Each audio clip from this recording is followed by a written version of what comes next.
اللہ کی بارگاہ میں مقبول بندہ کوئی سادہ سا آدمی ہے اور گزر بسر اس کا ہوتا ہے اور صابر و شاکر بندہ ہے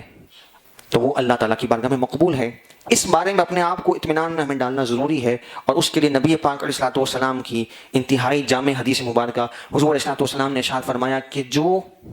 شخص یہ چاہتا ہے کہ اللہ تعالیٰ کی بارگاہ میں اسے صابر اور شاکر لکھ دیا جائے، صبر کرنے والا اور شکر کرنے والا لکھ دیا جائے، تو حضور علیہ الصلوۃ والسلام نے فرمایا کہ اسے چاہیے کہ وہ دنیاوی معاملات میں اپنے سے کمتر کو دیکھے. وہ یہ نہیں دیکھے کہ میرے سے اوپر لوگوں کو کیا کیا سہولیات میسر ہیں، ان کے پاس کیا کیا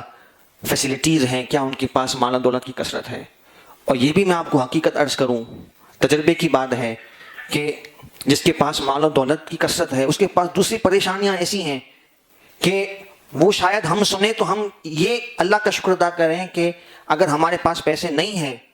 لیکن اللہ تعالیٰ نے ان تکالیف سے ہمیں بچائے رکھا ہے، ان رسوائیوں سے ہمیں بچائے رکھا ہے، تو اللہ رب العالمین کا بے حد احسان ہے. تو جس حال میں اللہ نے رکھا ہے، دیکھیں جد و جہد میں بار بار ریپیٹ کر رہا ہوں کہ جد و جہد کسب منع نہیں ہے، زیادہ کے حصول کی کوشش شرعی دائرے میں رہتے ہوئے منع نہیں ہے، لیکن اس فکر میں اپنے آپ کو پریشان کرنا، ہلاک کرنا، یا ڈپریشن میں مبتلا ہو جانا، یا ذہنی مروبیت اور مغلوبیت کا شکار ہو جانا، یہ ایسی چیزیں ہیں کہ جو ہماری صحت کے لیے بھی ٹھیک نہیں ہیں، مزاج شریعت کے بھی خلاف ہیں.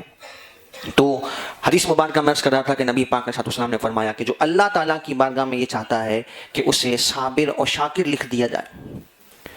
تو اسے چاہیے کہ دنیاوی معاملات میں اپنے سے کمتر کو دے. حضرت شیخ سعدی رحمۃ اللہ تعالیٰ علیہ کا مشہور واقعہ ملتا ہے کہ آپ جو ہے وہ مسجد سے نماز پڑھ کر جب باہر نکلے تو آپ کی جوتیاں کسی نے اٹھا لی، آپ کو بڑا افسوس ہوا، بڑے غمگین ہوئے. تھوڑا سا آگے چلے، اب ظاہر دھوپ ہے، سخت دھوپ میں زمین پر پاؤں رکھنا مشکل ہو رہا ہے، تو آپ کے دل میں عجیب سی ایک کیفیات آنا شروع ہوئی، آپ کو غصہ آنے لگا. تھوڑی دیر بعد آپ نے دیکھا کہ ایک شخص سے اس کے پاؤں بھی نہیں ہیں اور وہ اپنے آپ کو گھسیٹ کر آگے بڑھ رہا ہے. تو آپ نے اللہ کا شکر ادا کیا کہ میری صرف جوتیاں نہیں ہیں، اس کے تو پیر ہی نہیں ہیں. تو اپنے سے کمتر کو جب آپ دیکھیں گے تو آپ کو اپنی نعمتوں کا اندازہ ہوگا، قدر ہوگی. اور حضور صلی اللہ علیہ وسلم نے فرمایا کہ جو